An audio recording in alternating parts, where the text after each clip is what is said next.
নমস্কার, কৃষি blog and কিচেনে সবাইকে স্বাগত। দেখুন, আজ আমি চলে এসেছি ক্যারি পাতার বাগানে। আমার ব্যালকনিতে একটা ক্যারি পাতার গাছ আছে, খুব ভালো পাতা হয়েছে। সেই ভাবছি, ক্যারি পাতা দিয়ে তো আপনারা অনেকেই জানেন, ক্যারি পাতার নার্ভ থেকে হার্ট পর্যন্ত হাজারো রোগের মহা ঔষধ। তারপর ক্যারি পাতা এমন প্রতিটি খাবারে প্রয়োজন হয়, এটাকে মিঠা নিমও বলা হয়। ডায়াবেটিসের জন্য তো এটা একদম মহা ঔষধও। এটা যদি প্রত্যেক দিন সকালে 4-5টা করে পাতা তুলে নিয়ে খাওয়া হয়, তাহলে ডায়াবেটিস নিয়ন্ত্রণে থাকে। দেখুন, আমি কতগুলো তুলে নিয়ে এসেছিলাম। তুলে নিয়ে আমি ছাড়িয়ে নিলাম, ভালো করে ধুয়ে নিলাম। ধুয়ে ক্যাঁচি দিয়ে ছোট ছোট, আপনারা ছুরি দিয়েও কাটতে পারেন। আমি ছোট ছোট করে কেটে নিলাম পাতাগুলোকে। এটা চুলের জন্যও ভীষণ ভালো, ওয়েট লসের জন্যও ভীষণ ভালো। ক্যারি পাতার কত যে গুণ, সেটা বলে মানুষ শেষ করতে পারবে না। আর এটা মোটামুটি 90% লোক জানে, জেনেও কিন্তু এই পাতাটাকে অতটা গায়ে করে না। তারপর দেখুন, ওগুলো আমি ছোট ছোট করে কেটে নিলাম। কেটে নেওয়ার পর আমি এইদিকে বেসন দিয়ে দিলাম পরিমাণ মতো। বেসন দিয়ে দেওয়ার পরে আমি কিছুটা কর্নফ্লাওয়ার দিয়ে দেবো। আপনারা যদি আপনাদের বাড়িতে যদি চালের গুঁড়ো থাকে, চালের গুঁড়োও দিতে পারেন। আমি কর্নফ্লাওয়ার দিলাম, চালের গুঁড়ো ছিল না। তারপরে দেখুন, পেঁয়াজ কেটে রেখেছি ছোট করে, পেঁয়াজ দিয়ে দিলাম। রসুন কুচি দিয়ে দিলাম।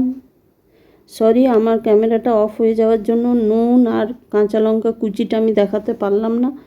তারপরে গুলে নিয়েছিলাম। তারপরে একটু পোস্তদানা দিয়ে দিলাম। পোস্তদানা দিয়ে দেওয়ার পরে আমি ক্যারি পাতাটা যেটা কেটে রেখেছি সেইটা আমি দিয়ে দিলাম।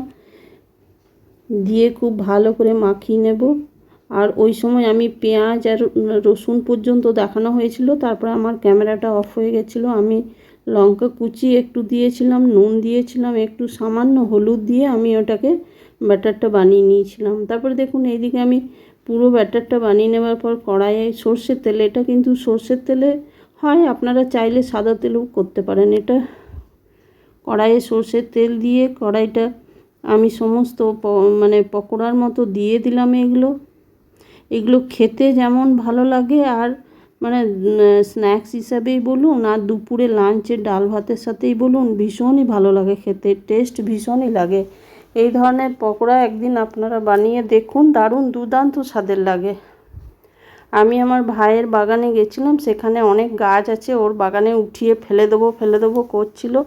তো আমি বললাম যে উঠিয়ে ফেলিস না, আমি এসে নিয়ে যাব। তো দেখছি একদিন আমাকে অনেক পাতা দিয়ে গেল।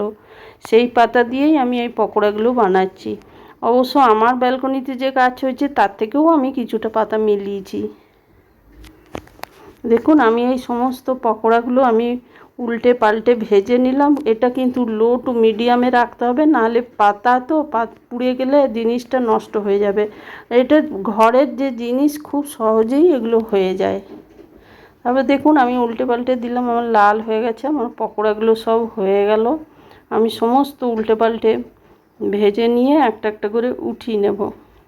এগুলো কিন্তু তেলও বেশি টানে না, যেহেতু পকোড়া, সেই জন্য একটু তেল আপনাকে কড়াইয়ে দিতেই হবে। কিন্তু খুব যে তেল দিয়ে হয় এটা লাগে, সেও হয় না। কেন কি, একদিন বানিয়ে দেখবেন, বানিয়ে দেখার পরেই জিনিসটা আপনারা বুঝতে পারবেন। তারপরে বাকি যে ব্যাটারটা ছিল সেইগুলো আমি আবার একটা একটা করে সবগুলো ভেজে নেব। ভেজে নিয়ে দেখুন, আমি 1 প্লেট ভেজে নিয়েছি। তারপরে বাকিগুলো আমার হচ্ছে, দেখুন আমি একটা ভেঙে দেখাই। খুব সুন্দর হয় এগুলো।